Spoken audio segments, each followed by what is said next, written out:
यमुनानगर के गांव बाल छप्पर में सरपंच पद की प्रत्याशी अनुराधा को चुनाव न लड़ने की धमकी देने और घर पर गोलियां चलाकर दहशत फैलाने वाले दो बदमाशों को पुलिस ने गिरफ्तार कर लिया है।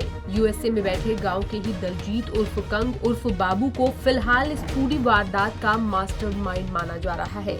उसी साजिश के तहत गाँव के गुरप्रीत उर्फ गोपी और अनिल उर्फ काला को इस वारदात में शामिल किया गया। इन दोनों को CIA 2 यूनिट ने गिरफ्तार किया है। आज उन्हें कोर्ट में पेश कर 3 दिन के पुलिस रिमांड पर लिया गया। वहीं इस मामले में फायरिंग करने वाले शूटर्स की तलाश पुलिस कर रही है। जैसा आपको बताया, अभी बीते करीबन 2 सप्ताह पहले एक गांव बाल छप्पर में फायरिंग का इंसिडेंट हुआ था, जहां हमारे जो पंचायती चुनाव हो रहे हैं उसमें एक प्रत्याशी के घर पर गेट पर फायरिंग करी गई थी और धमकी दी गई थी कि इलेक्शन ना लड़ने के संबंध में। उसी संबंध में एक थाना छप्पर में हमारा मुकदमा दर्ज हुआ था। उसी मुकदमे के चलते कल 2 लोगों को गिरफ्तार करा गया था। उनमें से गुरप्रीत सिंह है, निवासी बाल छप्पर का, तथा दूसरा अनिल कुमार है, वह भी निवासी गांव बाल छप्पर का है।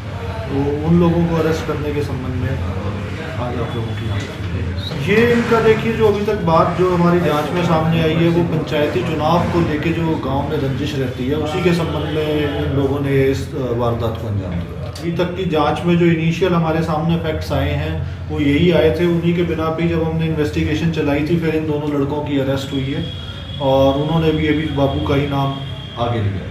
शूटर्स और हैं, अभी इनको रिमांड पे 3 दिन को इनको रिमांड पे लिया गया है। जो उनकी डिटेल्स हैं फिर जैसे हम आपके साथ साझा करेंगे। अभी कितना उसका राइवलरी का इशू था, वो डायरेक्टली इनडायरेक्टली ये चाहता था कि गांव में उसका वर्चस्व कायम हो, इसलिए उसने इन वारदातों को अंजाम दिया। ये दोनों ही बाल छप्पर के रहने वाले। तो सर तक ये बात सामने नहीं आई है, लेकिन हम पूरा रिकॉर्ड चेक करवाने लग रहे हैं। अगर कहीं और भी कुछ आएगा या पहले भी हमारे यहाँ 2-3 ऐसे इंसिडेंट्स खासकर थाना छप्पर के एरिया में हुई हैं, तो उनमें भी अगर इनकी संलिप्तता पाई जाती है तो उसमें भी अभी इनिशियली जो 307 में मुकदमा दर्ज हुआ था और आर्म्स एक्ट और 506 की इनमें धाराएं थी, और आगे भी जैसे जैसे जो कुछ और चीज़ें हमारे सामने नहीं आएंगी तो वो सेक्शंस भी रिकॉर्ड किए जाएंगे। अभी तक देखिए चीज़ सामने नहीं आई है कि डायरेक्टली हम कुछ कह सकें। आगे जैसे इन्वेस्टिगेशन बढ़ेगी तो फिर हम उस चीज़ को नहीं, चुनाव तक देखिए हम सारी एहतियात बरतेंगे और जितना जो भी मैक्सिमम हम इंश्योर करेंगे कि फ्री एंड फेयर इलेक्शन हो सके बिना किसी डर।